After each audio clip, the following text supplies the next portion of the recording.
Hello and welcome to Painting Panzers. My name's Christian and today we're going to be checking out the new Kickstarter by Medbury Miniatures. Now this Kickstarter is the New Guinea campaign volume 1, which focuses on the Australian Infantry. So this is going to be your normal grunts, and you can get these as digital STLs as well as physicals, which will be metal, and we'll take a look at the physical copies in just a short while. But as you can see on the screen, you can see that you're going to get a load of infantry with all different price ranges depending on what you get. There's loads of Aussies coming out here, guys, especially if you like your infantry. There's some support options as well, and I always love when they add in medics and such into their Kickstarters. So yeah, I'm very excited for this one, and I can't wait to show you what it's all about, and the price is really good, so really do get onto it if you're into this sort of thing.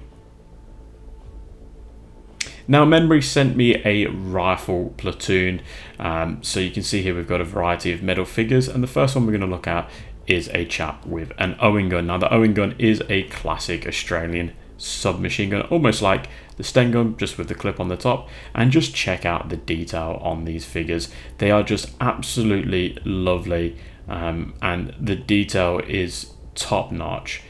Yes, they're 28mm, so you're going to expect good detail, but these are really up there in terms of their detail. It's super crisp. Medbury are well known for their really nice detail.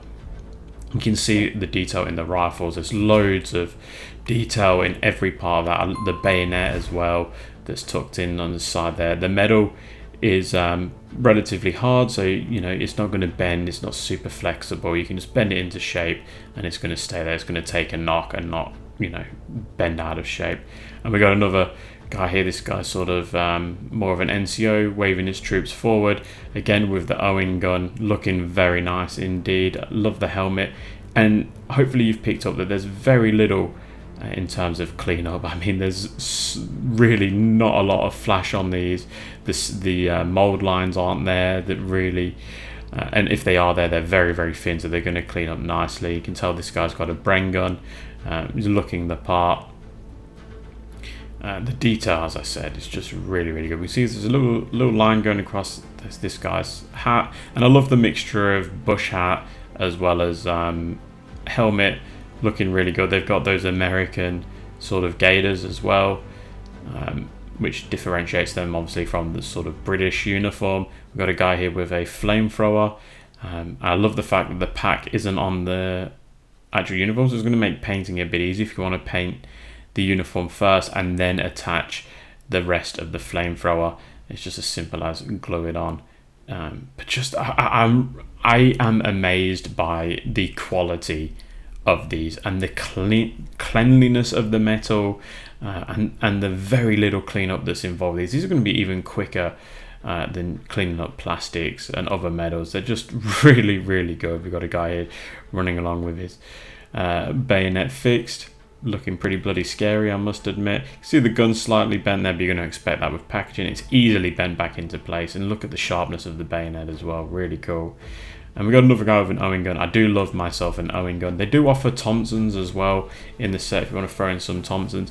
I was thinking that, you know, these would probably make some pretty good Chindits, but then the more I think about it, obviously Chindits didn't have Owen guns, and some of the equipment isn't right for Chindits, like the gaiters, for example. So probably not. You're probably going to have to stick with these as Aussies, but still, even if you're not in the market for some new Aussies, I think it'd be crazy to pass these up. Just get yourself a pack and just see for yourself. The price is really cheap, and the metal is just fantastic. The detail is just up there as some of the best. So yeah, I would really recommend it, because there's a mixture of all different types of equipment and poses, which is great. Even facial expressions vary. Got a guy with a pretty sad Lee Enfield, but yeah, looking really good. You can tell this guy is carrying some spare stuff for the Bren gun. Yeah, I'm loving this. These Aussies are obviously for the later parts of the Pacific campaign, where they're in their long trousers with their shirts on. Again, this is a sniper, obviously. It's probably my favourite sculpt of the lot, and they're all really nice. Now, in terms of cleanup, as I said, and bending stuff back into place, it's just super straightforward. I just use a metal file and just slowly just getting rid of some of those lines. Those lines are so thin. and minuscule that it takes almost no effort at all, and they just don't come up. Sometimes their lines are really difficult to get rid of on medals. These I haven't had a problem, and every single one of these figures I haven't had a problem with, or I can't see any problem. And then I'm just using a 25mm base to base my Medbury Miniatures here. They've got very small bases already, so you can just get yourself a nice little base. These are Warlord Games bases, and then I'm just letting them glue with a bit of super glue. And then here's a couple of painted examples. So we've got the sniper. He's obviously my absolute favourite, as I said. Got him with the sniper rifle, giving him blonde hair and just giving him that nice sort of worn trousers. So I've dry brushed his trousers with the same earth colour that I've based him with. But yeah, looking really cool. Even the facial expression is just superb. I didn't give him eyes. I've really gone off painting eyes on 28mm figures. Then we've got another guy here charging forward at some sort of Japanese position. Again, the detail is just great. These are the best looking Lee Enfield rifles I think I've seen on any 28mm figure. The detail is just superb, and I love the fact that you can get these as STLs as well. So if you want to print these, then you can do that. Then we've got another guy here with an Owen gun. I had to paint an Owen gun because I just love Owen guns. I think they just look so cool.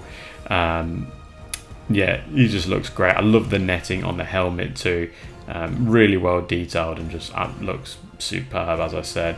And then we've got another guy with a Lee Enfield firing away, and I just love this Lee Enfield. I'm just obsessed with this Kickstarter. Honestly, I know it's very easy to talk big and say good stuff about certain Kickstarters, but yeah, when you get your hands on them, they just look absolutely amazing. So a massive thank you goes out to Medbury for sending me these samples. I can't wait to carry on painting these. I did have planned to paint more, but unfortunately work and such got in the way, so we will get some more on the channel. If this video gets over 100 likes in the first 48 hours, I will make sure that we get a painting tutorial done on these in the next couple of weeks. So do make sure you hit that like button, and if you're new to the channel, please do subscribe. Again, a massive thank you goes out to Medbury for sending me these. I really do implore you to go and get involved in the Kickstarter if you haven't already. I certainly will be, because Aussies are normally underrepresented in the World War II wargaming scene, and it's great to see a Kickstarter focusing on it. And as it said, volume 1, which means that there's going to be lots more to come, so keep an eye out for all of those. Alright guys, I'm going to leave it here.